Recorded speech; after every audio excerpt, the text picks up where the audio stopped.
বিরতিহীন সংবাদ দুপুরে আপনাদের সবাইকে আমন্ত্রণ জানাচ্ছি। আমি ফারহানা লোপা এবং জাহিদুল বাশার। শুরুতে শিরোনামগুলো জানিয়ে দিই। জানুয়ারিতে দেশে আসছে অক্সফোর্ডের করোনার টিকা। ভারতের সিরাম ইনস্টিটিউটের সাথে সরকারের চুক্তি সই।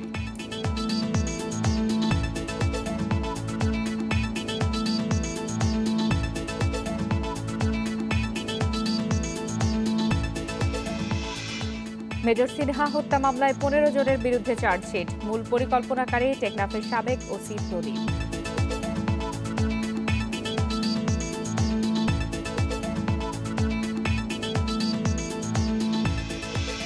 সংঘাত নয়, আলোচনাতেই রোহিঙ্গা সংকট সমাধান, বললেন প্রধানমন্ত্রী। আঘাত ঠেকাতে প্রস্তুত থাকার নির্দেশ।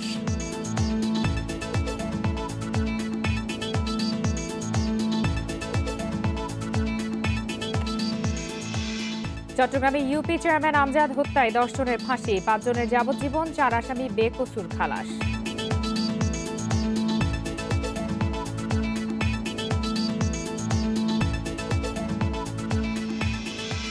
এবং দুর্নীতির মামলা প্রত্যাহার করতে পারবে না সরকার, হবে না দুদকের মামলা স্থগিতের সুপারিশ, হাইকোর্টের রায়।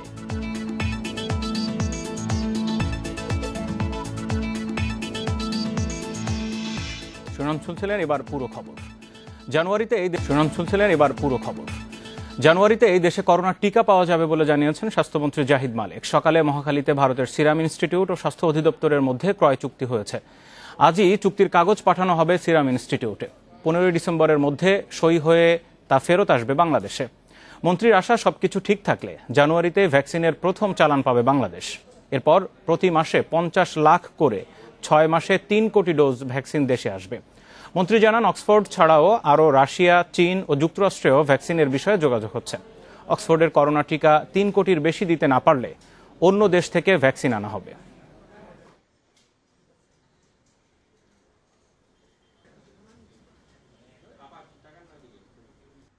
সেরাম ইনস্টিটিউটের কাছে আজকে আমরা এই ডকুমেন্টটি পাঠিয়ে দিব। ডিজি মহোদয় এবং ভ্যাকসিনকোর কর্মকর্তারা সই করলেন। সেরাম ইনস্টিটিউটের কাছে আজকে আমরা এই ডকুমেন্টটি পাঠিয়ে দিব এবং তারা 15 তারিখের মধ্যে সই করে আমাদের কাছে পাঠিয়ে দিবে। আসলে পরে এখানে কোয়ারেন্টাইন থাকতে হবে, ভিসার বিষয় আছে, কাজে আমরা সময় মধ্যে থাকতে চাই। সহকর্মী হাসান মিসবা রয়েছেন স্বাস্থ্য অধিদপ্তরে, এই নিয়ে বিস্তারিত জানবো। মিসবা, এই মুহূর্তের খুবই গুরুত্বপূর্ণ বক্তব্য, গুরুত্বপূর্ণ ঘোষণা আসার কথা যে জানুয়ারিতেই বাংলাদেশে করোনার টিকা আসছে, কিন্তু এই টিকা নেয়ার ব্যাপারে সিরাম ইনস্টিটিউটের সাথে যে সই হয়েছে সেখানে যে যে বিষয়গুলো আসছে, আপনারা তো সেখানে ছিলেন, কোন বিষয়গুলোকে সবচেয়ে বেশি গুরুত্ব দেওয়া হচ্ছে? একই সাথে জানতে চাইবো যে কোনো আশঙ্কা আছে কিনা এই পুরো চুক্তির ব্যাপারে।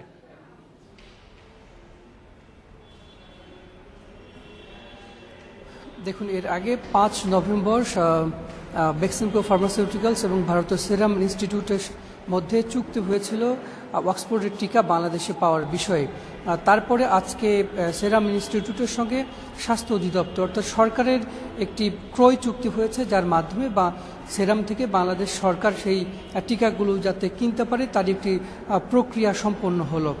যে আশঙ্কাটি শোনা যাচ্ছে যে অক্সফোর্ডের টিকা কিছুটা বিলম্ব হতে পারে, মন্ত্রী সাফ জানিয়েছেন যে প্রক্রিয়ায় আগাচ্ছে এবং সিরামের পক্ষ থেকে সরকারকে, স্বাস্থ্য অধিদপ্তরকে যে তথ্য দেওয়া হয়েছে সেই অনুযায়ী কোনো ধরনের ব্যত্যয় হবে না বলে মন্ত্রী আশা করেছেন। অর্থাৎ 3 কোটি টিকার প্রথম যে ডোজ সেটি হয়তো বাংলাদেশ জানুয়ারির মধ্যেই পাবে এবং প্রত্যেক মাসে 50 লাখ করে ডোজ, অর্থাৎ আগামী জানুয়ারি পরে পরবর্তী 6 মাসে 3 কোটি টিকা বাংলাদেশ পাবে। এর পাশাপাশি মন্ত্রীকে প্রশ্ন করা হয়েছিল যে রাশিয়ায় যেহেতু এই ভ্যাকসিনের আরেকটি ট্রায়াল কিংবা একটি পরীক্ষা হতে যাচ্ছে বা টিকার মান উন্নয়নে সেখানে কিছু কাজ করা হবে, তাতে বিলম্ব হবে কিনা। মন্ত্রী বলেছেন যে এটি রাশিয়া তাদের মতো করে এটি মান পরীক্ষার উদ্যোগ নিয়েছে, কিংবা অক্সফোর্ড এবং রাশিয়ার মধ্যে সেটি ভিন্ন বিষয়, কিন্তু যে প্রক্রিয়া এবং যে অবস্থায় অক্সফোর্ডে ভ্যাকসিন আছে তাতে বাংলাদেশ হয়তো জানুয়ারির মধ্যেই প্রথম চালান পেয়ে যাবে, যদি কোনো ধরনের নতুন করে কোনো ব্যত্যয় না ঘটে। এবং এরপরে 3 কোটি ডোজের পরে বাংলাদেশ আরও টিকা পাবে কিনা এবং পরবর্তীতে কি অবস্থা হবে, মন্ত্রী বলেছেন যে সে বিষয়ে ফাইজার, স্পুটনিক 5 এবং সিনোভ্যাকের সঙ্গেও তাদের কথা হচ্ছে। যদি অক্সফোর্ড 3 কোটির বেশি দিতে না পারে তাহলে এই মিসবাহ, সারা বিশ্বের মানুষের মতো বাংলাদেশের প্রতিটি নাগরিকের কিন্তু এখন নজর এই করোনার টিকার দিকে, করোনার ভ্যাকসিনের দিকে। 3 কোটি ডোজের কথা বলা হচ্ছে।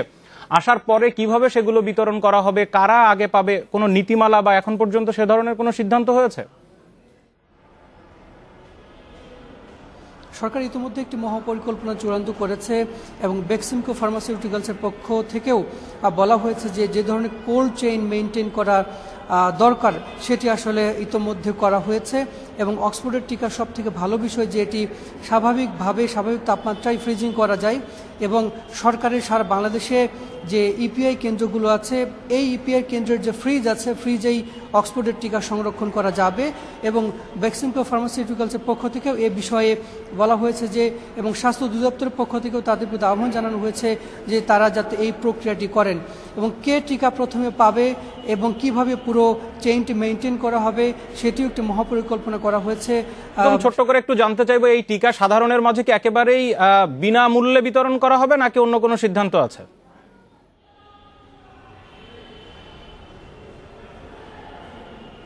জি, দুঃখিত, আপনার প্রশ্ন আমি বুঝতে পারিনি। বলছি, এই টিকা সাধারণের মাঝে কি একেবারে বিনামূল্যে দেওয়া হবে নাকি অন্য কোনো সিদ্ধান্ত আছে সরকারের?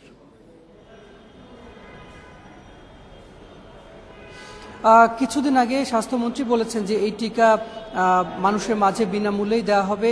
সেটি ঘোষণা সরকার ইতিমধ্যেই দিয়ে রেখেছে যে এই টিকা বিনামূল্যে দেওয়া হবে। তবে পরবর্তী যে ডোজগুলো আসবে সেটি কি হবে সে বিষয়ে চূড়ান্তভাবে কিছু বলা হয়নি।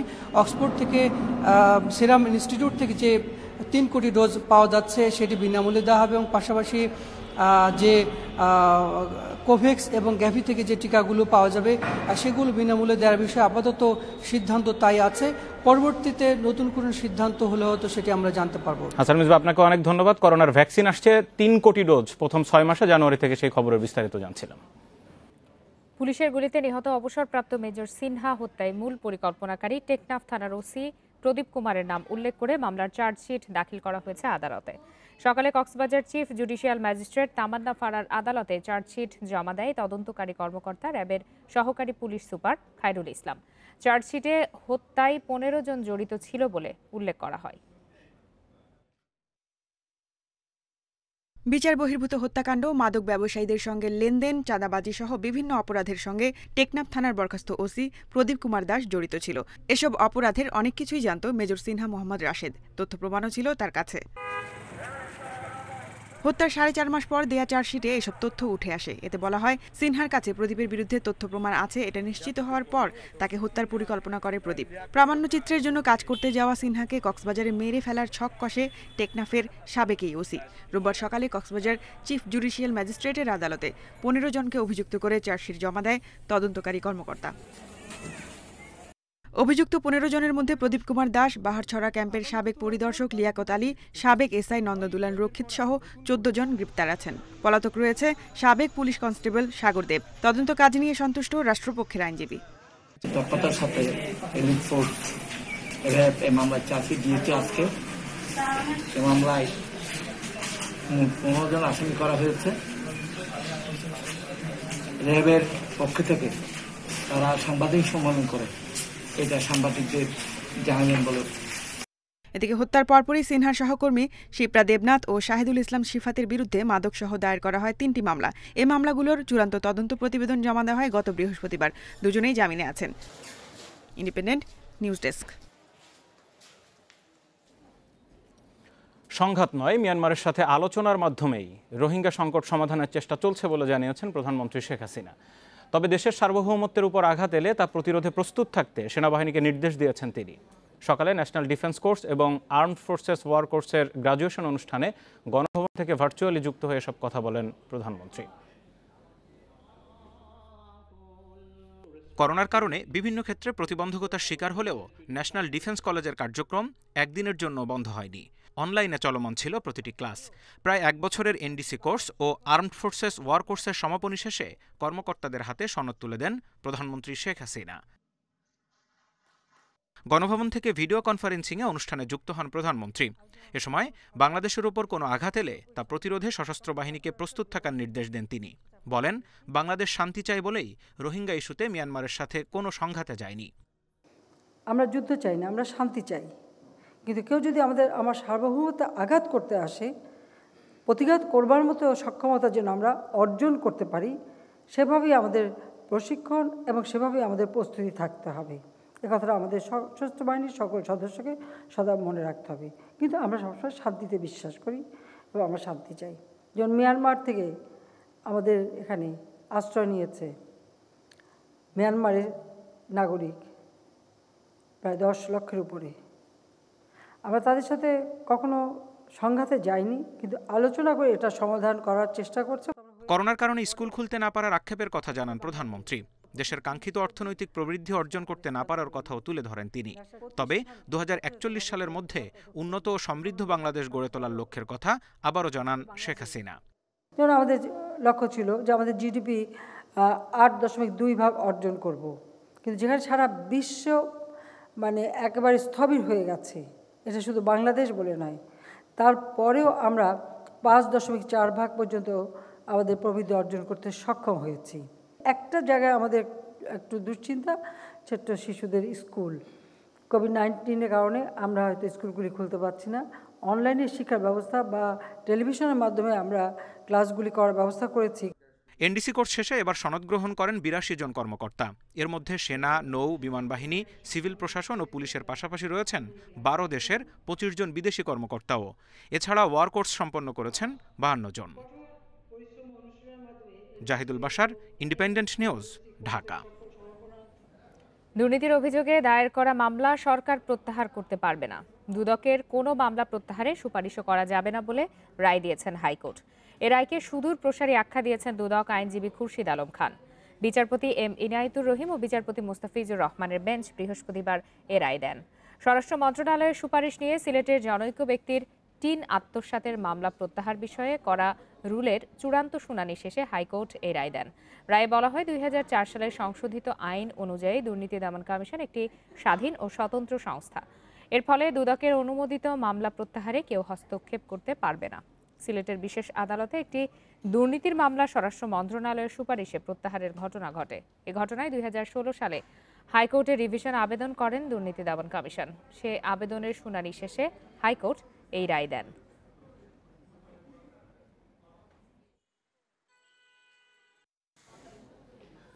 চট্টগ্রামের সাতকানিয়া ইউপি চেয়ারম্যান আমজাদ হত্যা মামলায় 10 জনের মৃত্যুদণ্ড এবং 5 জনের যাবজ্জীবন দিয়েছে আদালত। খালাস পেয়েছেন 4 জন। 21 বছর পরে দেওয়া হলো আমজাদ হত্যা মামলার রায়। আরও জানবো, চট্টগ্রাম থেকে আমাদের সাথে রয়েছেন সহকর্মী অনুপম শীল। অনুপম, 21 বছর পরে রায় দেওয়া হলো, সেখানে আমজাদ চেয়ারম্যানের যারা স্বজনরা রয়েছেন তারা নিশ্চয়ই এসেছেন। একটু জানতে চাইবো তাদের সাথে কথা বলে কি জানতে পেরেছেন। আরেকটা ব্যাপার, ওই সময়ের হত্যাকাণ্ডের একটু ঘটনাও এই মুহূর্তে আপনার কাছ থেকে জেনে নেব। প্রথমত প্রতিক্রিয়ার কথা যদি বলি, আজকে সকাল থেকে এখানে যেহেতু আমজাদ চেয়ারম্যান নিজে সে সময় সোনাকানিয়া যে ইউপি ছিল সেটির চেয়ারম্যান ছিলেন এবং তিনি সেখানকার 2 বারের চেয়ারম্যান ছিলেন এবং 1999 সালের 3 অক্টোবর তাকে মূলত একটি ওরস চলাকালীন সময়ে এখানে মির্জারখিল দরবার শরীফে ওরস চলাকালীন সময়ে তাকে হত্যা করা হয়েছিল এবং সেই প্রেক্ষাপটে তিনি যেহেতু সেই এলাকার 2 দফা চেয়ারম্যান ছিলেন, সেখানে তিনি সন্ত্রাস বিরোধী একটি তার শক্ত অবস্থান ছিল। সেই প্রেক্ষাপটেই তিনি দুর্বৃত্তদের টার্গেটে পরিণত হয়েছিলেন বলে তার পরিবারের পক্ষ থেকে জানানো হয়েছে এবং আজকে যে রায়, এই রায়কে ঘিরে মূলত তার পরিবারের সদস্যরা সন্তোষ প্রকাশ করেছেন এবং আরেকটি বিষয় তারা বলেছেন, যেহেতু লম্বা সময় ধরে প্রায় 21 বছর তাদেরকে এই বিচারের জন্য অপেক্ষা করতে হয়েছে, তারা এই বিষয়ে কিছুটা হতাশও ছিলেন এবং তাদের এই হতাশার মধ্যে এই রায়টি তাদেরকে ন্যায় বিচারের বিষয়ে অনেকটা আশায় বুক বেঁধেছেন, এমনটাই তারা বলছেন।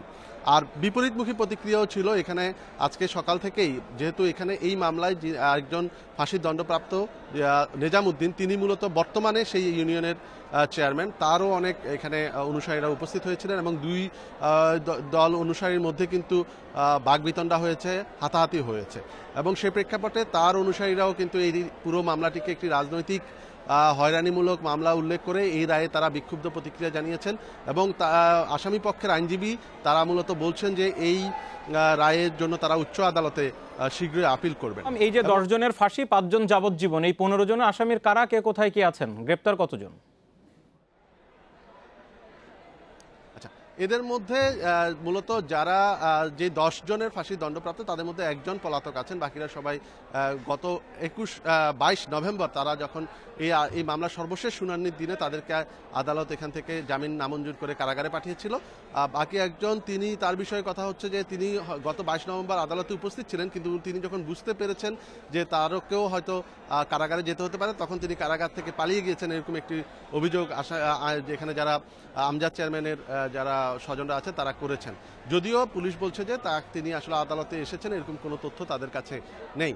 আর একটি বিষয় এখানে মূলত 1999 সালে অক্টোবরে এই ঘটনা ঘটার পরে তার পরের বছরই এটি সিআইডির মাধ্যমে চার্জশিট আদালতে দাখিল করা হয়। এরপরে প্রায় 15 বছর এই মামলাটি একটু স্তিমিত হয়ে গিয়েছিল, অর্থাৎ এই মামলার কার্যক্রম চলেনি।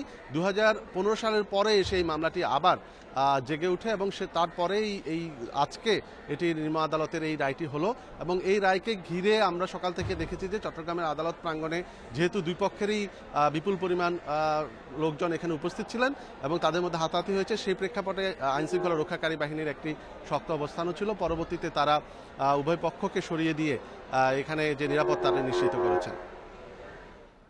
আমজাদ হত্যা মামলার রায় সম্পর্কে বিস্তারিত জানছিলাম চট্টগ্রাম আদালত থেকে। শিক্ষা প্রতিষ্ঠান সহ বিভিন্ন স্থাপনায় এখনও ঝুলছে স্বাধীনতা বিরোধীদের নাম। 2012 সালের স্থাপনা ও প্রতিষ্ঠান থেকে স্বাধীনতা বিরোধীদের নাম মুছে ফেলার নির্দেশ দেয় হাইকোর্ট, কিন্তু 8 বছর পরও বাস্তবায়ন হয়নি সেই রায়। বিষয়টিকে দুঃখজনক বলছেন রিটকারী ইতিহাসবিদ অধ্যাপক মুনতাসির মামুন। স্বাধীন বাংলাদেশের বয়স হচ্ছে 50, কিন্তু এখনও মুছে যায়নি স্বাধীনতা বিরোধীদের নাম বা অস্তিত্ব। স্থাপনা থেকে এদের নাম সরানোর নির্দেশনা চেয়ে রিট করেন মুনতাসির মামুন ও শাহরিয়ার কবির। পরে হাইকোর্টের আদেশে খুলনার খানে সবুর রোড এবং কুষ্টিয়ার ইসলামী বিশ্ববিদ্যালয়ের শাহ আজিজুর রহমান মিলনায়তনের নাম পরিবর্তন করা হয়। 2016 সালে আবারও 20টি স্থাপনার নাম পরিবর্তনের নির্দেশ দেয় হাইকোর্ট। অথচ এখনও 10টিতে রয়ে গেছে স্বাধীনতা বিরোধীদের নাম। মেহেরপুরের মুজিবনগরে রাজাকার মনসুর আলীর নামে স্কুল, গাইবান্ধার সুন্দরগঞ্জের আব্দুল জব্বার ডিগ্রি কলেজ, সিরাজগঞ্জের সাইফুদ্দিন আহিয়া স্কুল ও কলেজ সহ অন্তত 10টি প্রতিষ্ঠানে ঝুলছে স্বাধীনতা বিরোধীদের নাম।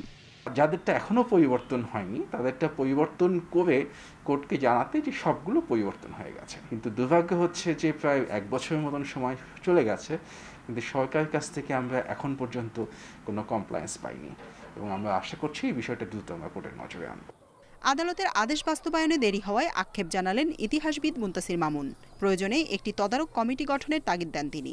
সুপ্রিম কোর্টের একটা নতুন দৃষ্টিভঙ্গি হওয়া উচিত, একজনকে তাদের রাখাই উচিত যে এই যে রায়গুলি হচ্ছে জনস্বার্থের, এগুলি পালন করা হচ্ছে কিনা সেই বিষয়টি মনিটরিং করা। রাষ্ট্রপক্ষের আইনজীবী জানান, করোনার কারণে আদালত বন্ধ থাকায় রিটটি শুনানির জন্য আসেনি। এছাড়া জনস্বার্থ মামলায় উদ্যোগ নিতে হয় আবেদনকারীকেই। যারা পিটিশনার ছিলেন এই মামলার, তাদের আইনজীবী এবং পিটিশনার পক্ষের দায়িত্ব যে এই মামলাটি আবার মেনশন করে কোনো একটা বেঞ্চে নিয়ে আসা শুনানির জন্য, এবং যখন এটি শুনানির জন্য আসবে নিশ্চয়ই তখন আমরা রেসপন্ডেন্ট যারা আছে তাদের সাথে যোগাযোগ করে, আমাদের অফিস থেকে যোগাযোগ করে, অথবা আমাদের অফিসে যদি ইতোমধ্যে সেটা এসে থাকে সেক্ষেত্রে সেটা আমরা এফিডেভিট করে আদালতে সাবমিট করব। বিজয়ের মাস ডিসেম্বরের মধ্যে সব স্থাপনা থেকে স্বাধীনতা বিরোধীদের নাম মুছে ফেলার তাগিদ গবেষকদের। জান্নাতুল ফেরদাউস তানভি, ইন্ডিপেন্ডেন্ট নিউজ, ঢাকা। নারায়ণগঞ্জ আর মানিকগঞ্জে 10 কোটি টাকার জমি, চলাফেরা 32 লাখ টাকা দামের নোয়া গাড়িতে, স্ত্রী ছেলের নামেও আছে 2টি ডকইয়ার্ড, অথচ তিনি নিজে একজন টোল কালেক্টর। বিআইডব্লিউটির নারায়ণগঞ্জ নদীবন্দরের 3য় শ্রেণীর কর্মচারী তিনি, নাম রফিকুল ইসলাম। অভিযোগ, সিবিএর সাধারণ সম্পাদক হয়ে নিয়োগ আর বদলি বাণিজ্য থেকে বিপুল এই সম্পদ অর্জন করেছেন। নারায়ণগঞ্জ নদীবন্দরের টোল কালেক্টর রফিকুল ইসলাম, বেতন 17,561 টাকা, অথচ বাড়ি ভাড়া দেন 50,000, গাড়ির ড্রাইভারের বেতন 20,000 টাকা। 2001 সালে কুষ্টিয়ায় অস্ত্র ও বিস্ফোরক মামলায় সাজা হলে তাকে বরখাস্ত করে বিআইডব্লিউটিএ। অভিযোগ আছে 2003 সালে জামায়াত নেতা তৎকালীন সমাজ কল্যাণ মন্ত্রী আলী আহসান মোহাম্মদ মুজাহিদের সুপারিশে মামলা থেকে খালাসের পর চাকুরিতে পুনর্বহাল হন এই সিবিএ নেতা। ফতুল্লায় তার কেনা পাকা ভবন সহ 5.33% জমির দাম দেখানো হয়েছে 85 লাখ টাকা। তবে এর বাজার মূল্য 2 কোটি 80 লাখ টাকার মতো বলছেন স্থানীয়রা। মানিকগঞ্জে 12, 27 ও 37% 3টি জমি আছে তার। সব মিলিয়ে এসবের দাম প্রায় 10 কোটি টাকা। স্ত্রী শাহিদা বেগমের নামে SS শাহ রোডে 20 কাঠা জমি ইজারা নিয়ে গড়েছেন ইব্রাহিম ইঞ্জিনিয়ারিং ওয়ার্কশপ নামে ডকইয়ার্ড।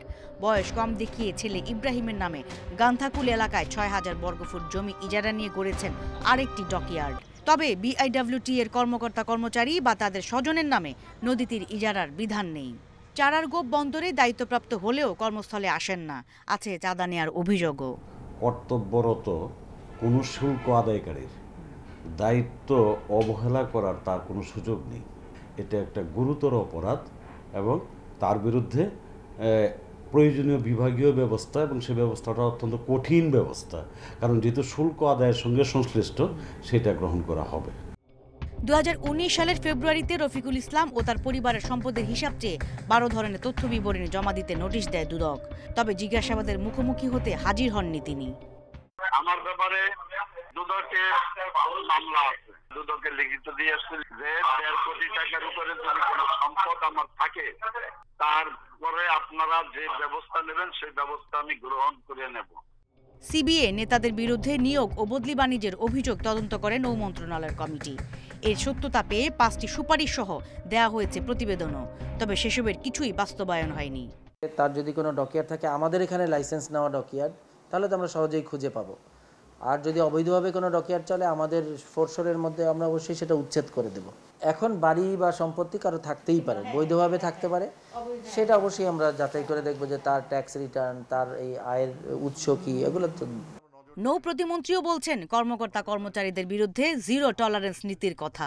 বললেন যে চাকরি বাকরির কথা বলে যে অর্থ নেওয়া, এটা অভিযোগ আসে, এটা আমরা শুনি বিভিন্ন জায়গা থেকে, কিন্তু আমাদের কাছে এই ধরনের যদি স্পেসিফিক কখনো অভিযোগ আসে, আমরা কিন্তু তাৎক্ষণিকভাবে সেটা কিন্তু ব্যবস্থা গ্রহণের পদক্ষেপ নিয়েছি।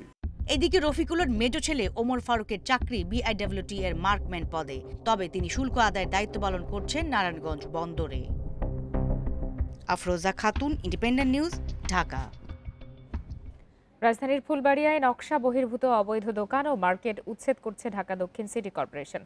DSCCর তথ্য অনুযায়ী রাজধানীর এই বিপণী বিতানে 911টি নকশা বহির্ভূত দোকান ছিল। এ বিষয়ে আরো বিস্তারিত জানাতে রাজধানীর গুলিস্তান থেকে যোগ দিয়েছেন সহকর্মী আদিলুর রহমান। আদিল, আপনি তো এই অভিযান চলার শুরুর দিন থেকে অভিযানের সাথে আছেন। এখন পর্যন্ত এর আগের খবরটিতে আপনি জানিয়েছিলেন যে 300-র মতো অবৈধ দোকান ভাঙা হয়নি। এগুলো ভাঙতে কত সময় লাগতে পারে, কি বলছে অভিযান চালানো কর্তৃপক্ষ, এবং সেই সাথে জানাবেন যে এই বৈধ দোকানগুলো আছে সেই ব্যবসায়ীরা আসলে কি ধরনের ভোগান্তিতে রয়েছেন এই অভিযান চালানোর ফলে?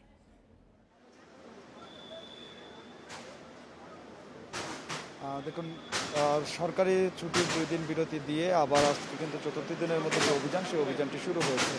দুপুর 12টার পর থেকেই আসলে এই অভিযান, 4র্থ দিনের যে অভিযান, সেই অভিযানটি শুরু হয়েছে এবং ঢাকা দক্ষিণ সিটি কর্পোরেশন বলছে যে গত 3 দিনের মতোই তাদের যে সন্ধ্যা পর্যন্ত গত 3 দিন যে অভিযান চলেছে সেইভাবেই কিন্তু আজকে অভিযানটি পরিচালনা করা হবে।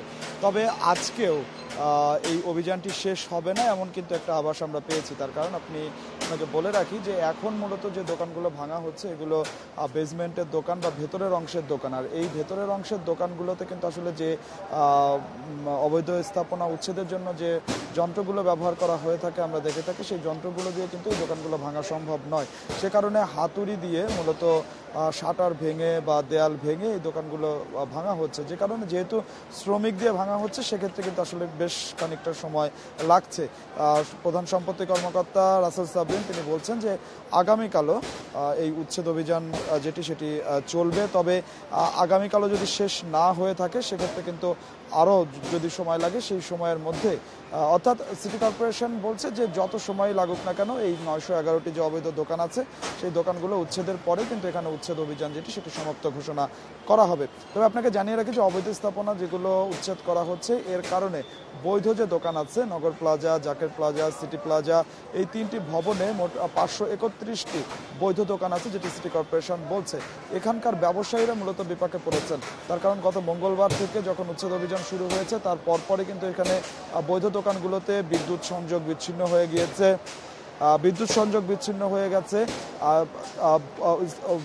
যে উচ্ছেদের যে আবর্জনাগুলো, সেই আবর্জনাগুলো সামনে পড়ে থাকার কারণে ক্রেতা যারা আছেন, বিশেষ করে এটি যেহেতু পাইকারি মার্কেট, সেক্ষেত্রে ক্রেতা কিন্তু অনেকে ভেতরে প্রবেশ করতে পারছেন না।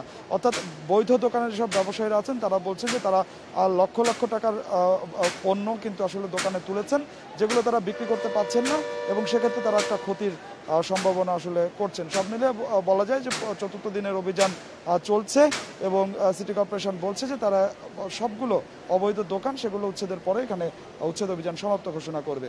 তো আমার কাছে ফুলবাড়িয়া থেকে এটি ছিল সর্বশেষ। জানাচ্ছিলেন সহকর্মী আদিলুর রহমান। এদিকে অবৈধদের পাশাপাশি ফুলবাড়িয়া মার্কেটের বৈধ ব্যবসায়ীরাও পড়েছেন বিপাকে। সিটি কর্পোরেশন উচ্ছেদ চালানোই 6 দিন ধরে বিদ্যুৎ নেই মার্কেটে, সাথে ধ্বংসস্তূপের জঞ্জাল তো রয়েছেই। তাই এই ভরা মৌসুমে ব্যবসা নেই বললেই চলে তাদের। ফুলবাড়িয়া সিটি প্লাজার ব্যবসায়ী জহিরুল ইসলাম কয়েকদিন আগেই অন্তত 20 লাখ টাকার শীতের কাপড় তুলেছেন দোকানে। এর মধ্যে উচ্ছেদ অভিযান শুরু করল দক্ষিণ সিটি কর্পোরেশন। ফলে মার্কেটে বিদ্যুৎ সরবরাহ বন্ধ, যে কারণে বিক্রি নেমেছে শূন্যের কোঠায়। বিদ্যুৎ না থাকলে কাস্টমার কিভাবে দেখবে, আমরা কিভাবে ব্যবসা করব? আমরা তো দিন দিন আরো শেষ হয়ে যাচ্ছে। আমরা তো বৈধ দোকানদার, আমরা তো এইটুকু সুযোগ সুবিধা মেয়রের কাছ থেকে আশা করতে পারি। এই মার্কেটে বৈধ ব্যবসায়ী রয়েছেন 531 জন। প্রতিটি দোকানে 10 থেকে 50 লাখ টাকার পণ্য রয়েছে। শীতের এই সময়ে এসব দোকানে প্রতিদিন বিক্রি হয় কমপক্ষে 5 থেকে 7 লাখ টাকা। বিদ্যুৎ না থাকার কারণে আমাদের শীতের সবার কাছে শীতের অনেক মোটা মাল আছে এবং অনেক মাল জমাট আছে এবং কারখানাও আছে, আমরা মাল আনতেও পারতাছি না, ব্যস্তও পারতাছি না। আমরা ব্যবসা করি শীতের, এক করোনায় ধরা গেছি, এর মধ্যে শীতের ব্যবসাটা যদি মূলত করতে না পারে তাহলে আরেক বিপদে আমরা পড়বো। আমাদের দিকে তো খেয়াল রাখতে হবে যে বৈধ দোকানদারের যেন কোনো অসুবিধা না হয়। এই মার্কেটে মূলত পাইকারি বিক্রি হয়, বেশিরভাগ ক্রেতাই আসেন ঢাকার বাইরে থেকে। এ পরিস্থিতিতে তাদেরও পণ্য কিনতে অসুবিধা হচ্ছে। চারপাশে অন্ধকার, দ্বিতীয়ত আমরা কোনো প্রকার এই মার্কেটে ঢোকার জন্য যে রাস্তাগুলো ছিল সেগুলো বন্ধ। প্রোডাক্টগুলো ঠিক মতো দেখা যাচ্ছে না, বোঝা যাচ্ছে না, মোবাইলের লাইট ধরে ধরে এটা তো আর পসিবল না। দ্রুত বিদ্যুৎ সরবরাহ চালু করার দাবি ব্যবসায়ী নেতাদের। এই মার্কেট তিনটাতে বর্তমানে বিদ্যুৎ বিচ্ছিন্ন অবস্থায়, এবং যারা মূল মার্কেটে ব্যবসা করতেছিলেন তারা ভীষণভাবে ক্ষতিগ্রস্ত হচ্ছেন। তাদের ক্ষতিটা অবর্ণনীয়। তো ব্যবসায়ীদের ভিতরে একটা হতাশা বিরাজ করছে এই বিষয়টার জন্য। এই বিষয়টা দ্রুত সমাধান প্রয়োজন। কর্পোরেশন কর্মকর্তা বলছেন, বৈধ ব্যবসায়ীদের সুবিধার জন্যই এই উচ্ছেদ, তাই সাময়িক অসুবিধা মেনে নেয়ার আহ্বান জানান তিনি। ইলেকট্রিসিটি ওই তো লাইন দেওয়ার চেষ্টা করতেছে, আমাদের লোকজন কাজ করতেছে, ওদের এটা হয়ে যাবে। আমাদের এই অভিযান হয়তো আর 1-2 দিন লাগলে এরপরেই লাইনটা দিয়ে দিবে আর কি। হয়তো বিভিন্ন জায়গায় লাইন ক্ষতিগ্রস্ত হয়েছে, তো সাময়িক একটু অসুবিধা তো হতেই পারে, এইটুকু তো মেনে নেয়াই ভালো। মঙ্গলবার থেকে ফুলবাড়িয়া সুপারমার্কেট 2-এর 911টি অবৈধ দোকান উচ্ছেদ শুরু করে ডিএসসিসি। এখন পর্যন্ত উচ্ছেদ হয়েছে 650 দোকান। Adilur Rahman, independent News, Dhaka. সিরাজগঞ্জের রায়গঞ্জে অর্থের বিনিময়ে একই পরিবারে একাধিক বৈদ্যুতিক সংযোগ দেওয়ার অভিযোগ উঠেছে পল্লী বিদ্যুৎ কর্মকর্তাদের বিরুদ্ধে। তবে কারো একাধিক সংযোগ থাকলে বিচ্ছিন্ন করার পাশাপাশি জড়িতদের বিরুদ্ধে ব্যবস্থা নেওয়ার কথা জানিয়েছে পল্লী বিদ্যুৎ সমিতি। সম্প্রতি বাড়তি মিটারের জন্য পল্লী বিদ্যুৎ সমিতিতে টাকা জমা দেন রায়গঞ্জের ফরিদপুর গ্রামের দুলাল চন্দ্র মাহাতো। তার অভিযোগ, সংযোগ দেওয়ার জন্য 2000 টাকা দাবি করেন লাইনম্যান, কিন্তু সেই টাকা না পেয়ে মিটার সংযোগ না দিয়েই চলে যান ওই লাইনম্যান। মিটার অর্ডার হলে এইখানকার সংশ্লিষ্ট যে লাইনম্যান এসেছিল সেই লাইনম্যানের সাথে আমার ফ্যামিলি তাদেরকে টাকা না দেওয়ায় এখানে উনি মিটার সংযোগ লাগায় নাই। স্থানীয়রা বলছেন, বিল কমাতেই বাড়তি মিটার ব্যবহার করছেন অনেকে। দালাল চক্রের মাধ্যমে সরকারি বিধান অমান্য করে অর্থের বিনিময়ে অবৈধ সংযোগ দিচ্ছেন পল্লী বিদ্যুতের কিছু অসাধু কর্মকর্তা। ইনচার্জ মহোদয় এলাকার কিছু দালাল সেটিং করছে, এই দালালগুলো এগুলো গ্রাহক সেবা দেওয়ার জন্য তাদেরকে অফার জানায়। কয়েকটা পরিবার আছে যেখানে স্বামী স্ত্রী মিটার পাইছে, একই খাবার খায়, 2 ভাই, তারা মিটার পাইছে। তবে পল্লী বিদ্যুৎ সমিতির দাবি, সরকারি বিধি মেনেই মিটার সংযোগ দেয়া হচ্ছে। এক্ষেত্রে অনিয়ম হলে ব্যবস্থা নেওয়ার আশ্বাসও দেন কর্মকর্তারা। একখানা 1-2টা মিটার থাকে, তো এই ক্ষেত্রে যদি কেউ লাগানো থাকে তাদের বিরুদ্ধে আমরা প্রশাসনিক ব্যবস্থা নিব। যদি আমরা জানতে পারি সঠিকতা থাকে তাহলে যারা লাগাইছে তাদের বিরুদ্ধে বা যারা ইন্সপেকশন করছে তাদের বিরুদ্ধে আমরা প্রশাসনিক ব্যবস্থা গ্রহণ করব। পল্লী বিদ্যুৎ সমিতির সাবেক এক কর্মকর্তার দাবি, রায়গঞ্জ উপজেলায় অন্তত 500 পরিবারে আছে অবৈধ মিটার। Independent News desk. 2022 সালের ডিসেম্বরের মধ্যে চালুর লক্ষ্য নিয়ে এগিয়ে চলছে কর্ণফুলী নদীর তলদেশ দিয়ে বঙ্গবন্ধু টানেলের নির্মাণ কাজ। এরই মধ্যে শুরু হয়েছে এই টানেলের দ্বিতীয় টিউবের খনন কাজ। এরই মধ্যে প্রকল্পের 61 ভাগ কাজ শেষ হয়েছে বলে জানিয়েছে সেতু বিভাগ। টানেলটি তৈরি হলে ঢাকা, চট্টগ্রাম ও কক্সবাজারের মধ্যে আধুনিক যোগাযোগ ব্যবস্থা গড়ে উঠবে। পাশাপাশি এশিয়ান হাইওয়ের সঙ্গে যুক্ত হবে বাংলাদেশ। দক্ষিণ এশিয়ায় নদীর তলদেশ দিয়ে একমাত্র টানেল বঙ্গবন্ধু টানেল। কর্ণফুলী নদীর তলদেশ দিয়ে তৈরি হতে যাওয়া এই টানেলে টিউব থাকছে 2টি। 12 মিটার দূরত্বে এসব টিউব দিয়ে বিপরীতমুখী যানবাহন চলাচল করবে। এরই মধ্যে শেষ হয়েছে টানেলের পতেঙ্গা প্রান্ত থেকে আনোয়ারামুখী প্রথম টিউবের নির্মাণ কাজ। এবার শুরু হয়েছে আনোয়ারা থেকে পতেঙ্গামুখী টিউবের খনন। 3.31 কিলোমিটার দীর্ঘ এই টানেলের 2টি টিউবের দৈর্ঘ্য 2.45 কিলোমিটার, 94 মিটার লম্বা ও 2000 টন ওজনের টানেল বোরিং মেশিন দিয়ে চলছে খনন কাজ। প্রতি 2 মিটার খনন করে রিং স্থাপনের মধ্য দিয়ে এগুচ্ছে টিউব নির্মাণ। প্রথম টিউব নির্মাণের অভিজ্ঞতা দ্বিতীয়টির বেলায় কাজে লাগবে বলে জানিয়েছে কর্তৃপক্ষ। এখানে যে 3টা ক্রস স্পেসিস করতে হবে সেটা একটা নতুন একটা ইস্যু। তো আশা করতেছি যেহেতু আমাদের অভিজ্ঞতা হয়েছে, আমাদের টার্গেট হচ্ছে আগামী 1 বছরের মধ্যে এইটা ইনশাল্লাহ শেষ করব। 9,880 কোটি টাকার এই প্রকল্পে 5,913 কোটি টাকা ঋণ দিচ্ছে চীনের এক্সিম ব্যাংক। এরই মধ্যে খরচ হয়েছে 5,000 কোটি টাকার বেশি। প্রকল্পে মূল টিউব দুটির বাইরে রয়েছে আনোয়ারা প্রান্তে প্রায় 5.5 কিলোমিটার এবং পতেঙ্গা প্রান্তে আধা কিলোমিটার দীর্ঘ সংযোগ সড়ক। করোনার কারণে কিছুটা দেরি হলেও নির্ধারিত সময়ের মধ্যেই কাজ শেষ করতে বদ্ধপরিকর কর্তৃপক্ষ। আমাদের যে টার্গেট লক্ষ্যমাত্রা অনুযায়ী আমরা সঠিক পথে এগোচ্ছি।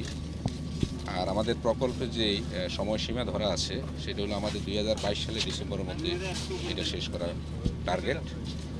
আমি আশা করি আমাদের লক্ষ্যমাত্রা অনুযায়ী আমরা 2022 সালের ডিসেম্বরের পূর্বে এটা সমাপ্ত করতে পারব। 2016 সালের 14 অক্টোবর বঙ্গবন্ধু টানেল নির্মাণ প্রকল্পের ভিত্তিপ্রস্তর স্থাপন করেন প্রধানমন্ত্রী শেখ হাসিনা এবং চীনের রাষ্ট্রপতি শি জিনপিং। অনুপম শীল, ইন্ডিপেন্ডেন্ট নিউজ, চট্টগ্রাম। নিবন্ধন না নেয়া, নিলেও কম ভ্যাট দিতে দ্বৈত হিসাব ব্যবহার এবং পণ্যের পরিমাণ কম বেশি দেখিয়ে অপ্রযোজ্য কর রেয়াত নেয়া সহ 5 কৌশলে ভ্যাট ফাঁকি দিচ্ছেন ব্যবসায়ীরা। তবে বেশি ফাঁকি দেয়া হয় দ্বৈত হিসাব ব্যবহার করে। ভ্যাট নিরীক্ষা, গোয়েন্দা ও তদন্ত অধিদপ্তরের তথ্য বিশ্লেষণে মিলেছে এসব তথ্য। রাজধানীর ব্যস্ততম এই সড়কের পাশের বিপণী বিতান মৌচাক মার্কেট। বছর জুড়ে জমজমাট বেচাকেনা। এই বিপণী বিতানে ব্যবসা প্রতিষ্ঠানের সংখ্যা 450, যার মধ্যে মাত্র 220 প্রতিষ্ঠানের ভ্যাট নিবন্ধন রয়েছে।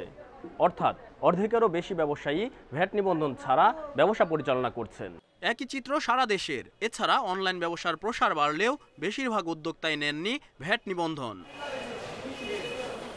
সিরাজ সাইকেল ইন্ডাস্ট্রিজ 2018-19 অর্থ বছরে 19 কোটি 73 লাখ টাকার সাইকেল বিক্রি দেখিয়ে ভ্যাট পরিশোধ করেছে।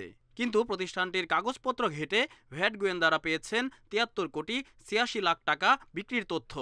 ভ্যাট গোয়েন্দারা বলছেন, দ্বৈত হিসাব ব্যবহার করে 54 কোটি টাকা বিক্রির উপর ভ্যাট ফাঁকি দিয়েছে প্রতিষ্ঠানটি। এই প্রতিষ্ঠানের মতোই বেশিরভাগ ব্যবসায়ী ভ্যাট ফাঁকি দিতে বেছে নেন দ্বৈত হিসাব পরিচালনা। নানা উপায়ে ভ্যাট ফাঁকির পদ্ধতি আমরা দেখতে পেয়েছি। তার মধ্যে অন্যতম হচ্ছে ডাবল অ্যাকাউন্টস মেনটেন করা। আরেকটা পদ্ধতি হচ্ছে যে ভ্যাট রেজিস্ট্রেশন না নিয়েই ব্যবসা পরিচালনা করা। এছাড়া পণ্যের পরিমাণ কম বেশি দেখিয়ে অপ্রযোজ্য কর রেয়াত নেয়া, প্রকৃত তথ্য না দিয়ে মন গড়া হিসাব দাখিল করে এবং উৎসে কর্তনযোগ্য স্থান ও স্থাপনার ভ্যাট ফাঁকি দেন ব্যবসায়ীরা। ভ্যাট ফাঁকিতে রাজস্ব বোর্ডের এক শ্রেণীর অসাধু কর্মকর্তা ব্যবসায়ীদের সহযোগিতা করে নিজেরা অনৈতিকভাবে আর্থিক সুবিধা নেন বলে অভিযোগ রয়েছে। তবে অনুসন্ধানে ধরা পড়লে ফেঁসে যান কেবল ব্যবসায়ীরাই। আলটিমেটলি ভ্যাট ফাঁকি যারা দিচ্ছেন তাদের হয়তো সাময়িকভাবে লাভবান তিনি হচ্ছেন, কিন্তু লং রানে কিন্তু তাকে সুদ সহ জরিমানা সহ কিন্তু তাকে এই ভ্যাটের টাকাটা জমা দিতে হচ্ছে। এটি জনসমক্ষে আসলে কাস্টমারের কাছে কিন্তু তিনি হেয় প্রতিপন্ন হচ্ছেন। চলতি অর্থ বছরের প্রথম 5 মাসে 106 প্রতিষ্ঠানে নিরীক্ষা অভিযান চালিয়ে 1,327 কোটি টাকা ফাঁকির প্রমাণ পেয়েছে ভ্যাট গোয়েন্দা কর্মকর্তারা। Shariful Islam, independent News, Dhaka. দীর্ঘ 28 বছর ধরে বন্ধ লালমনিরহাটের মোগলহাট স্থলবন্দরের কার্যক্রম। এতে বাংলাদেশ ভারত সীমান্ত এলাকায় মাত্র 5 কিলোমিটার পথ পাড়ি দিতে বুড়িমারি স্থলবন্দর দিয়ে 115 কিলোমিটার ঘুরে যাতায়াত করতে হচ্ছে যাত্রীদের। এ অবস্থায় ভারত ও ভুটানের সঙ্গে ব্যবসা বাণিজ্যের প্রসার ও যাত্রীদের ভোগান্তি লাঘবে স্থলবন্দরটি দ্রুত চালুর দাবি ব্যবসায়ী ও স্থানীয়দের। 1988 সালের প্রবল বন্যায় ধরলা নদীর তীব্র স্রোত ও ভাঙনে বাংলাদেশ ভারত সীমান্তে লালমনিরহাটের মোগলহাট এলাকার প্রায় 2 কিলোমিটার রেলপথ নদীতে বিলীন হয়ে যায়। এতে বন্ধ হয় ওই স্থলবন্দর দিয়ে পণ্য আমদানি রপ্তানি। রেলপথ বন্ধ হলেও ইমিগ্রেশন চেকপোস্ট চালু থাকায় দুদেশের নাগরিকরা মোগলহাট স্থলবন্দর দিয়ে যাতায়াত করতে পারতেন, কিন্তু 4 বছর পর সেটিও বন্ধ হয়। এরপর বাংলাদেশের সঙ্গে ভারতের পশ্চিমবঙ্গ ও আসাম সহ ভুটানের ব্যবসা বাণিজ্য ও আমদানি রপ্তানি ব্যাহত হয়। আর 115 কিলোমিটার ঘুরে বুড়িমারি স্থলবন্দর দিয়ে যাতায়াত করতে গিয়ে ভোগান্তি বেড়েছে যাত্রীদের। যাওয়া আসে মানুষ খুব সমস্যা হয়, ওপাকে গেলে দিন যায় আর এপাকে গেলে দিনটা কুচবিহার থেকে দিনে যায় দিনে এসে যায়। ইনপোর্ট এক্সপোর্ট যদি চালু হয় তাহলে এলাকার লোক, দুই দেশের এলাকার লোক স্বাবলম্বী হবে। বন্ধ থাকা মোগলহাট কাস্টমসের ইমিগ্রেশন দীর্ঘ 28 বছরেও চালুর উদ্যোগ না নেয়ায় ক্ষোভ জানান স্থানীয়রা।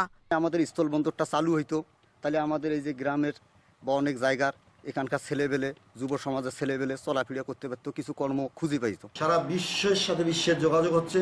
সেখানে মোগলহাটে এখানে একটি পাসপোর্টের যাত্রীদের যাতায়াত ছিল, ট্রেন যাতায়াত ছিল, এগুলো পুনরায় চালু করার জন্য আমাদের এলাকাবাসীর দাবি। বাংলাদেশের মানুষের পাশাপাশি যোগাযোগের এই পথটি চালুর দাবি জানিয়ে আন্দোলন সংগ্রাম করছেন পশ্চিমবঙ্গ ও আসামের লোকজনও। স্থলবন্দরটি আবার চালুর ব্যাপারে দুদেশের উচ্চ পর্যায়ের সিদ্ধান্ত বাস্তবায়নে তৎপরতা অব্যাহত রয়েছে বলে জানান জেলা প্রশাসক। সেখানে ইমিগ্রেশন চেকপোস্ট চালু হবে, এটার সিদ্ধান্ত রয়েছে। দুই দেশের উচ্চ পর্যায়ের কমিটি পরিদর্শন করেছেন, হয়তো আমরা শীঘ্রই আমরা দেখতে পাবো যে সেখানে এই ধরনের ইমিগ্রেশন চেকপোস্ট সেটা চালু হচ্ছে। মোগলহাট স্থলবন্দর চালুর বিষয়ে সরকারের নির্বাচনী প্রতিশ্রুতি দ্রুত বাস্তবায়নের দাবি জানিয়েছেন লালমনিরহাটবাসী। Independent News desk. বিরতিহীন সংবাদ দুপুরে আছেন আপনারা, সংবাদে আরো যা যা থাকছে। পৌষের আগেই তীব্র শীতে কাবু সারা দেশ, বিপর্যস্ত জনজীবন, সবচেয়ে দুর্ভোগে নিম্ন আয়ের মানুষ।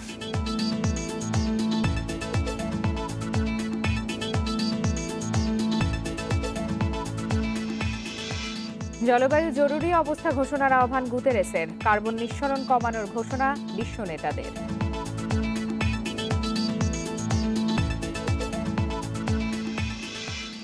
পৌষ আসার আগেই এবছর ঘন কুয়াশার পাশাপাশি কনকনে হিমেল হাওয়া বইছে দেশ জুড়ে। তাপমাত্রা নামছে প্রতিদিন, বিশেষ করে দেশের উত্তর ও মধ্য অঞ্চলের জেলাগুলোতে এরই মধ্যে জেঁকে বসেছে শীত। জনজীবন বিপর্যস্ত হবার পাশাপাশি দুর্ভোগে নিম্ন আয়ের মানুষ শীত নিবারণে প্রতীক্ষা করছেন সরকারি বেসরকারি সহায়তার। ঘন কুয়াশা আর হিমেল হাওয়ায় কুড়িগ্রামে জনজীবন অনেকটা স্থবির। সারাদিন মিলছে না সূর্যের দেখা। জীবনযাত্রা ব্যাহত দেশের সর্ব উত্তরের লালমনিরহাট, ঠাকুরগাঁ, পঞ্চগড়েও। ঠান্ডার কারণে তিস্তা ও ধরলার শতাধিক চরাঞ্চলে দরিদ্র মানুষের জীবন হয়ে উঠেছে দুর্বিষহ। ঠান্ডা কাপড় পরলে প্রচুর ঠান্ডায় কাঁপতে কাঁপতে কাজে যাইতে হচ্ছে।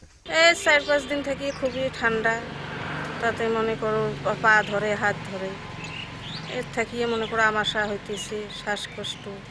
হাওড় বেষ্টিত সুনামগঞ্জেও বেড়েছে শীতের প্রকোপ। তবু ঠান্ডা উপেক্ষা করে বোরোর বীজতলা তৈরি আর সবজি বাগানের পরিচর্যায় মাঠে ছুটছেন কৃষকরা। গরম কাপড়ের অভাবে অনেকে আগুন জ্বালিয়ে চেষ্টা করছেন শীত নিবারণের। আর ঠান্ডা থেকে বাঁচাতে গৃহপালিত পশুদের গায়ে জড়িয়ে দিচ্ছেন ছেঁড়া কাপড় ও বস্তা। আমাদের বিশাল কষ্ট যাচ্ছে, আমরা শীতে নাকলা চাকলা গায়ে রয়েছে। আমাদের একটা গরু বাছুর আছে, তারও কোনো পোশাক আশাক নেই, একটা প্যান্ট ট্যান গায়ে দিয়ে থুয়ে দিয়েছে। আমাদের এই গরিব মানুষ, আমাদের পেটে দেয়, কাজ করে খেতে হয়, কিন্তু আমাদের কাপড় চোপড়ও নেই, আর একটু গরম কাপড়ের ব্যবস্থা কেউ করেও না।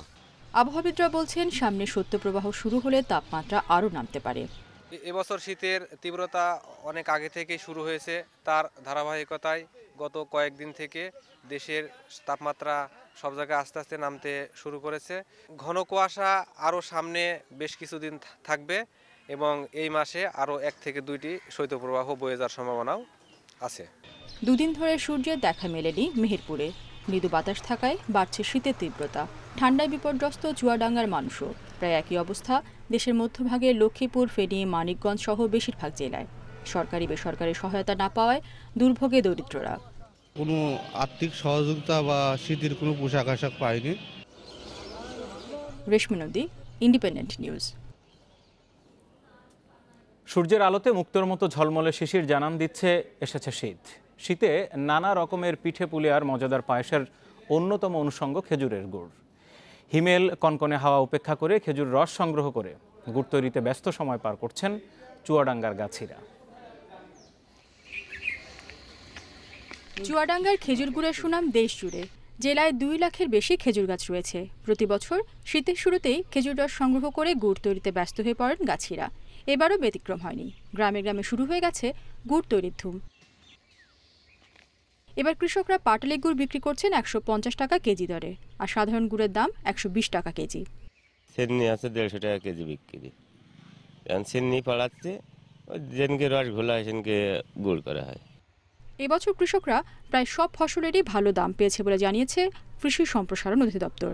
গুড় বিক্রি করেও প্রত্যাশিত দাম পেয়ে খুশি কৃষকরা। চুয়াডাঙ্গাতে আমাদের প্রায় 2 লক্ষের বেশি খেজুর গাছ আছে এবং এর থেকে আমাদের প্রায় 2 থেকে 2,500 মেট্রিক টন গুড় উৎপাদন হয়। এবং চুয়াডাঙ্গার খেজুর একটি ঐতিহ্য এবং ঐতিহ্যের কে অনুসরণ করেই ইতিমধ্যে কৃষকরা কিন্তু গাছ থেকে রস আহরণ করে বাজারে গুড়ও বিক্রি করছেন। কৃষকরা জানান এবার পাটালি বেশি তৈরি হচ্ছে। রস খোলা হলে তৈরি করা হয় গুড়। ফাল্গুন মাস পর্যন্ত চলবে গুড় তৈরি। তাদের তৈরি গুড়ে কোনো ভেজাল বা ক্ষতিকর রাসায়নিক নেই বলে দাবি কৃষকদের। বিকেলে গাছ কাটি, সকালবেলা আছে খুলি, এখানে কোনো ভেজাল নেই। প্রতিদিন আমরা 30-35 টাকার গাছ কাটি, এইখানে আমাদের ব্যাপারে এসে নিয়ে যায়। এবার 2 থেকে 2,500 মেট্রিক টন গুড় তৈরির লক্ষ্যমাত্রা নিয়েছে কৃষি সম্প্রসারণ অধিদপ্তর। Independent News desk. বিশ্বের সকল দেশের প্রতি জলবায়ুর জরুরি অবস্থা ঘোষণা জারির আহ্বান জানিয়েছেন জাতিসংঘ মহাসচিব অ্যান্তোনিও গুতেরেস। শনিবার প্যারিস জলবায়ু চুক্তির 5ম বার্ষিকীতে ভার্চুয়াল শীর্ষ সম্মেলনে এই আহ্বান জানান তিনি। যুক্তরাজ্য, জাতিসংঘ ও ফ্রান্স আয়োজিত ভার্চুয়াল এই সভায় বক্তব্য রাখেন 70টিরও বেশি দেশের সরকার ও রাষ্ট্রপ্রধান। 2015 সালে স্বাক্ষরিত ঐতিহাসিক প্যারিস জলবায়ু চুক্তিতে বৈশ্বিক উষ্ণতা বৃদ্ধির মাত্রা 2 ডিগ্রি সেলসিয়াসের মধ্যে রাখতে সম্মত হয়েছিলেন বিশ্বনেতারা। কিন্তু 5 বছর পেরিয়ে গেলেও চুক্তি বাস্তবায়নে কার্যকর পদক্ষেপের দেখা মেলেনি। বিশ্বে গ্রিনহাউস গ্যাস নির্গমনকারী দেশগুলোর মধ্যে শীর্ষে চীন। এরপরে রয়েছে যুক্তরাষ্ট্র, ভারত, রাশিয়া ও জাপান। চীন ও ভারত প্যারিস জলবায়ু চুক্তিতে সম্মত হলেও চুক্তি থেকে বেরিয়ে গেছে যুক্তরাষ্ট্র। প্যারিস চুক্তির 5ম বর্ষপূর্তিতে শনিবার ভার্চুয়াল জলবায়ু সম্মেলনে অংশ নেন জাতিসংঘ মহাসচিব সহ বিভিন্ন দেশের সরকার ও রাষ্ট্রপ্রধানরা। এতে এখনই জলবায়ু জরুরি অবস্থা ঘোষণা জারির জন্য বিশ্বের সব দেশের প্রতি আহ্বান জানান জাতিসংঘ মহাসচিব অ্যান্তোনিও গুতেরেস। এ সময় কার্বন নিঃসরণ কমানোর পরিবর্তে জীবাশ্ম জ্বালানি ব্যবহারে বাড়তি বিনিয়োগ করায় ধনী দেশগুলোর সমালোচনা করেন তিনি। তবে প্যারিস চুক্তিতে ফিরে আসার ব্যাপারে যুক্তরাষ্ট্রের নবনির্বাচিত প্রেসিডেন্ট জো বাইডেনের ঘোষণাকে সাধুবাদ জানান গুতেরেস। জলবায়ু মোকাবেলা ইস্যুতে যুক্তরাষ্ট্রের কাছ থেকে দায়িত্বশীল নেতৃত্ব আশা করি আমরা, কারণ বিশ্বের অন্যতম উন্নত এই দেশটি বৈশ্বিক উষ্ণায়ন রোধে অনেক কিছু করার সক্ষমতা রাখে। দেশটির নবনির্বাচিত প্রেসিডেন্ট প্যারিস চুক্তিতে ফেরার যে ঘোষণা দিয়েছেন তাকে স্বাগত জানাই। বৈশ্বিক উষ্ণায়ন কমাতে 2030 সাল নাগাদ কার্বন নিঃসরণের মাত্রা কমানোর ঘোষণা দিয়েছে কানাডা, যুক্তরাজ্য, চীন সহ বিভিন্ন দেশ। আর এরই মধ্যে পরিবেশ বান্ধব নানা পরিকল্পনা বাস্তবায়ন করার দাবি ভারতের। শিল্প কারখানা, কৃষি ও যানবাহনে জীবাশ্ম জ্বালানি ব্যবহারের কারণে বিশ্বে কার্বন নিঃসরণ বেড়েই চলেছে। বিশেষজ্ঞদের আশঙ্কা, বর্তমান হারে কার্বন নিঃসরণ হলে আগামী 100 বছরের মধ্যে পৃথিবীর গড় তাপমাত্রা বৃদ্ধির হার 2 ডিগ্রি সেলসিয়াস ছাড়িয়ে যাবে। আর তেমনটা হলে জলবায়ু পরিবর্তনের প্রভাব হবে ভয়াবহ। বিশ্বব্যাপী বাড়বে খরা, বন্যা ও ঝড়ের মতো প্রাকৃতিক দুর্যোগ। সমুদ্রপৃষ্ঠের উচ্চতা বেড়ে যাওয়ায় ডুবে যাবে অনেক এলাকা, ফসলহানি আর সুপেয় পানির সংকটে ভুগবে বিশ্ববাসী। Nusrat Serin, independent news. সোমবার থেকে যুক্তরাষ্ট্রের নাগরিকদের ফাইজার বায়োএনটেকের টিকা দেওয়া হবে। শনিবার এক বৈঠকের পর দেশটির খাদ্য ওষুধ প্রশাসন FDA জরুরি ব্যবহারের জন্য ভ্যাকসিনটির অনুমোদন দিয়েছে। প্রথম সপ্তাহে 30 লাখ ডোজ যুক্তরাষ্ট্রের সব রাজ্যে সমানভাবে সরবরাহ করা হবে। টিকা সরবরাহের দায়িত্বে থাকা মার্কিন সেনাবাহিনীর কর্মকর্তা জেনারেল গুস্তাভো পার্না গতকাল শনিবার এক সংবাদ সম্মেলনে এসব তথ্য জানান। কর্মকর্তারা জানিয়েছেন, জরুরি ব্যবহারের জন্য এই ভ্যাকসিন অনুমোদন করা হয়েছে। প্রথম 30 লাখ ডোজ ভ্যাকসিন এই সপ্তাহের মধ্যে 50টি অঙ্গরাজ্যের সবগুলোতে পৌঁছে দেওয়া হবে। আগামী 24 ঘন্টার মধ্যে 145টি হাসপাতালে ভ্যাকসিনটি পৌঁছানো হবে। শুক্রবার মার্কিন ওষুধ প্রস্তুতকারী প্রতিষ্ঠান ফাইজারের টিকা জরুরি ভিত্তিতে ব্যবহারের অনুমোদন দেয় যুক্তরাষ্ট্রের খাদ্য ওষুধ প্রশাসন FDA। তারপরই দেশ জুড়ে টিকা পৌঁছানোর কাজ শুরু হয়। এই টিকা 16 বছর বা তার বেশি বয়সীদের দেওয়া হবে বলে জানিয়েছে FDA। ভ্যাকসিন সরবরাহের জন্য ট্র্যাকিং পদ্ধতি ব্যবহার করা হবে, তবে যারা ভ্যাকসিন নেবেন তাদের জন্য মাস্ক পরা বাধ্যতামূলক থাকছে বলে জানিয়েছে CDC।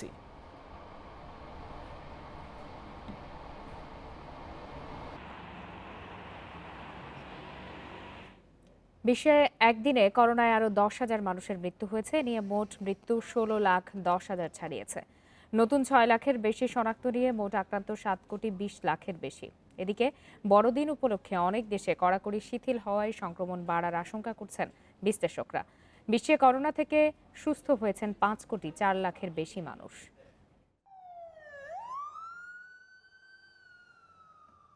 বরাবরের মতো গত 24 ঘন্টায় করোনায় সবচেয়ে বেশি মৃত্যু ও আক্রান্ত যুক্তরাষ্ট্রে। একদিনে দেশটিতে শনাক্ত 2,20,000-এর বেশি। এর মধ্যে ক্যালিফোর্নিয়ায় মিলেছে সবচেয়ে বেশি করোনা রোগী। পাওয়া গেছে 36,000 আক্রান্তের খবর। লস অ্যাঞ্জেলেসের হাসপাতালগুলোতে দেখা দিয়েছে ভয়াবহ শয্যা সংকট। ব্রাজিলে শনিবার করোনায় 690 জন মারা গেছেন, নতুন শনাক্ত 44,000। রাশিয়ায় বেড়েছে দৈনিক করোনায় মৃত্যুর হার। 24 ঘন্টায় দেশটিতে 560 জনের মৃত্যু এবং 28,000 করোনা রোগী শনাক্ত হয়েছে। জার্মানিতে নতুন শনাক্ত 22,000। বিস্তার বাড়ায় বেশ কয়েকটি শহরে নতুন করে বিধিনিষেধ আরোপ করেছে সরকার। এছাড়াও যুক্তরাজ্যে 21,000 রোগী পাওয়া গেছে। ইতালিতে 20,000, ফ্রান্সে 14,000, পোল্যান্ডে 11,000 নতুন করোনা রোগী শনাক্ত হয়েছে। গ্রিসে আসন্ন ক্রিসমাসকে ঘিরে খুলে দেয়া হয়েছে পার্লার ও বইয়ের দোকান, তবে বন্ধ থাকবে সব ধরনের বিনোদন কেন্দ্র, ক্যাফে, বার ও রেস্তোরাঁ। জাপানে একদিনে 2,700-র বেশি করোনা রোগী শনাক্ত হয়েছে। শুধু রাজধানী টোকিওতেই আক্রান্ত হয়েছেন 6 শতাধিক।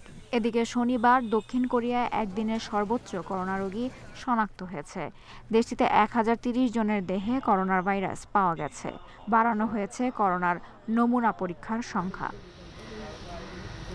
ভারতে শনিবার 30,000 নতুন করোনা রোগী পাওয়া গেছে। সবচেয়ে বেশি শনাক্ত হয়েছে কেরালায়। এ নিয়ে ভারতে মোট আক্রান্ত 98,57,000 ছাড়ালো। Lutfa Fauzia, independent news. Wellington টেস্টে নিউজিল্যান্ডের বিপক্ষে ইনিংস হারের সামনে এখন ওয়েস্ট ইন্ডিজ। তৃতীয় দিন শেষে দ্বিতীয় ইনিংসে তাদের সংগ্রহ 6 উইকেটে 244 রান। ইনিংস হার এড়াতে এখনও দরকার 85 রান। 8 উইকেটে 124 রান নিয়ে দিন শুরুর পর 131 রানেই ক্যারিবীয়দের প্রথম ইনিংস শেষ হয়। জেমিসনের পর 5 উইকেট তুলে নেন টিম সাউদি। ফলোঅনে আবার ব্যাটিংয়ে নেমেও ব্যর্থতা অব্যাহত থাকে উইন্ডিজের। ওপেনিংয়ে 37 রানের পর আউট হন ক্রেইগ ব্রাথওয়েট। এরপর ড্যারেন ব্রাভো ও দায়িত্ব পালনে ব্যর্থ হন। ব্রুকস ও ব্ল্যাকউড চেষ্টা করেও ইনিংস বড় করতে পারেননি। দিনের শেষ দিকে অধিনায়ক হোল্ডারের 50-তে মান কিছুটা রক্ষা হয়েছে, তবে ইনিংস হারের সংখ্যা শেষ হয়নি। 2 ম্যাচ সিরিজের প্রথম টেস্টেও ইনিংস ব্যবধানে জিতেছিল নিউজিল্যান্ড।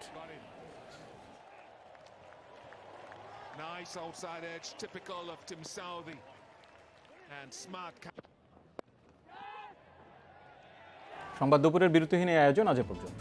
ইন্ডিপেন্ডেন্ট টেলিভিশনের সব খবরের আরও বিস্তারিত জানতে চোখ রাখুন ফেসবুক, ইউটিউব আর টুইটারে। এতক্ষণ সাথে থাকার জন্য সবাইকে ধন্যবাদ।